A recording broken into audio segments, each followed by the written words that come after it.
రేపు ఖచ్చితంగా KTR ACB office పోవాలి. ఒకవేళ కేటీఆర్ గనక పోకున్నా ఖచ్చితంగా యాంటీ కరప్షన్ బ్యూరోనే కేటీఆర్ ఇంటికి పోయి అరెస్ట్ చేసే అవకాశాలు అయితే క్లియర్ కనబడతాయి.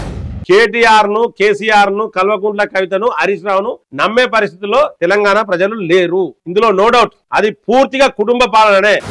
పొలిటికల్ వైబ్స్ ప్రేక్షకులకు నమస్కారం. ఇట్లారా ఒక బిగ్ బ్రేకింగ్ న్యూస్ ఏంటంటే రేపు సాయంత్రం 4 గంటల్లోగా కేటీఆర్ ను అరెస్ట్ చేసే అవకాశాలు 100కు 100% ఉన్నాయి. ఖచ్చితంగా అరెస్ట్ చేస్తారు. ఇందులో నో డౌట్. ఇది బిగ్ బ్రేకింగ్ న్యూస్ మిత్రులారా. మరి ఆ వివరాలు ఏంటో తెలుసుకునే ముందు ఈ యొక్క వీడియోను ఖచ్చితంగా లైక్ చేయండి. మీ యొక్క అభిప్రాయాన్ని కామెంట్ బాక్స్ లో రాయండి. సబ్స్క్రైబ్ చేయని వాళ్ళు మన ఛానల్ సబ్స్క్రైబ్ చేయండి. బెల్ బటన్ నొక్కడం మర్చిపోకండి మిత్రులారా. సో మిత్రులారా, ముఖ్యంగా ఈ ఫార్ములా కేసు, యాక్చువల్లీ ఈ కేసు ఒకటి చిన్న కేసు అంటాడు, ఇంకేదో కేసు అంటాడు. కేటీఆర్ చాలా వ్యంగ్యంగా మాట్లాడతాడు. కానీ ఈ కేసులో ఖచ్చితంగా మిస్అప్రాప్రియేషన్ ఆఫ్ ఫండ్స్ అంటే నిధుల దుర్వినియోగం ఉన్నది అనేది హైకోర్టే చెప్పింది. ఎందుకంటే హైకోర్టు వేడి కేసు డిసెంబర్ 19 నాడు కేసు రిజిస్టర్ అయింది, ఎఫ్ఐఆర్ అయింది యాంటీ కరప్షన్ బ్యూరోలో. సో కేటీఆర్ హైకోర్టు వేడు ఈ ఎఫ్ఐఆర్ ను క్యాచ్ చేయడానికంటే ఈ వీళ్ళు పెట్టిన కేసు తప్పుడు కేసు తీసేయమని చెప్పేసి పోయిండు. కానీ హైకోర్టు ఏం చేసిందంటే దాన్ని తిరస్కరించింది. ఎందుకంటే ఇక్కడ నిధుల దుర్వినియోగం అనేది కనబడుతుంది ప్రాథమికంగా. సో దీన్ని పట్టుకొని దర్యాప్తు చేయొచ్చు, మీ మీద కంపల్సరీ దర్యాప్తు చేసే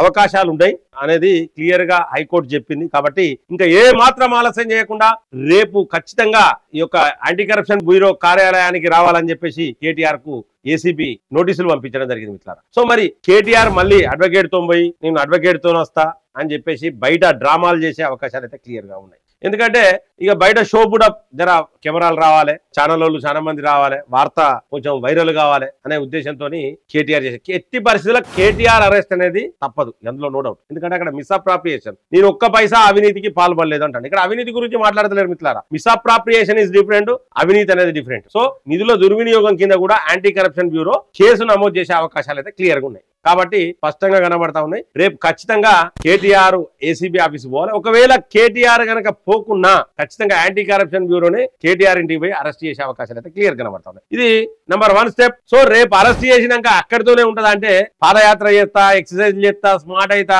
మొత్తం ఇక తిరుగుతా, నేను ఫుల్ ఫిట్నెస్ సాధిస్తా, షారూఖ్ ఖాన్ లెక్క అయితా అని చాలా గొప్పలు చెప్పిండు కేటీఆర్. సో ఇవన్నీ ఏముండే, ఎందుకంటే 16 నాడు మళ్ళా ఈ ఏసీబీకి బాబు లెక్క అన్నట్టుగా ఈడీ పిలిచింది 16 నాడు మనల్ని. సో ఖచ్చితంగా 16 నాడు ఈడీ దిగి పోవాలి. అంటే ముందు చెర్లపల్లి జైలుకు పోతాడు, రేపు అరెస్ట్ చేస్తే చెర్లపల్లి జైలుకు పోతాడు, అక్కడి నుంచి వెళ్ళి ఈడీ విచారణ పోవాలి, వాళ్ళు అరెస్ట్ చేస్తే టీఆర్ జైలుకు పోతాడు. అందులో నో డౌట్. ఎందుకంటే కొంత అమౌంట్ అనేది విదేశాలకు ట్రాన్స్ఫర్ అయింది, 55 కోట్లు. సో కాబట్టి దాని మీద ఖచ్చితంగా ఈడీ యాక్షన్ తీసుకుంటది. సో ఈడీ దెబ్బకు మనోడు కంపల్సరీ మళ్ళా తిహార్ జైలుకు పోవాల్సిందే. ఇక్కడికి ఆగుతుందా అంటే ఆగదు. 24 నాడు ఈటల రాజేందర్ ను పిలిచిండు విచారణకు కాళేశ్వరం సంబంధించి. ఎందుకంటే గతంలో ఆర్థిక శాఖ మంత్రి ఉండే. సో ఈటల రాజేందర్ అయితే అన్ని విషయాలు క్లియర్ గా చెప్పగలడనే ఉద్దేశంతో జస్టిస్ పినాకి చంద్రఘోష్ కమిషన్ పిలిచింది ఈటల రాజేందర్ ను. ఖచ్చితంగా ఈటల రాజేందర్ కుండ బద్దలు కొట్టినట్టు ఉన్నది ఉన్నట్టు ఖచ్చితంగా చెప్తాడు, అందులో నో డౌట్. కాబట్టి ఆ దెబ్బతో అయ్యా కూడా తిహార్ జైలుకే. ఎందుకంటే ఫిబ్రవరి లాస్ట్ వీక్ లోపు నివేదిక సమర్పించేందుకు పినాకి చంద్రఘోష్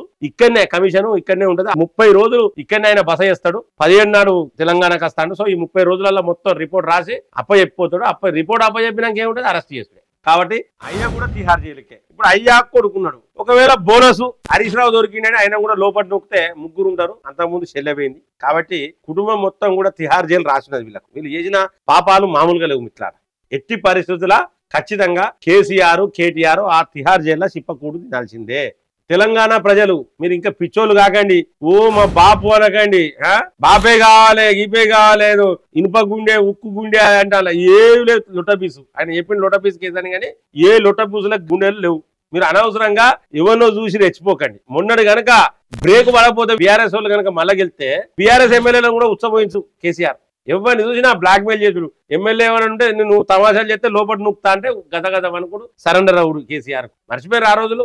మంత్రికి ఏమన్నా విలువ ఉన్నదా మిత్రులారా బీఆర్ఎస్ హయాంలో? కాబట్టి ఒక బ్రేక్ అయితే పడది. దరిద్రానికో మంచికో చెడుకో ఒక కాంగ్రెస్ ప్రభుత్వం వచ్చింది. ఏదో ఒక ప్రభుత్వం రాకపోతే బ్రేక్ పడకపోతే మాత్రం చాలా అన్యాయం ఉండు. ఇంటింటికి ఒకరిని తీసుకుపోయి లోపల నూకుడు, పోలీసులతో కొట్టించుడు, ఇదే కథ ఉండు. కాబట్టి మిత్రులారా ఖచ్చితంగా కేటీఆర్ ను రేపు యాంటీ కరప్షన్ బ్యూరో నిధుల దుర్వినియోగం కింద అరెస్ట్ చేయబోతోంది. ఇది 100% బిగ్ బ్రేకింగ్ న్యూసే. ఖచ్చితంగా మీరు రాసుకొని రేపు సాయంత్రం 4 గంటలకు 5 గంటల వరకు అరెస్ట్ చేస్తారు. కేటీఆర్ గా స్టార్ట్ చేసి ఉంటాడు కార్యకర్తలను పిలుచుడు, వాళ్ళని పిలుచుడు. ఎందుకంటే ఇక రావాలి కదా, ఓ మరి రాన 2 గంటలు డ్రామా చేస్తారు, ఊరుకుంటారు, కథం క్లోజ్.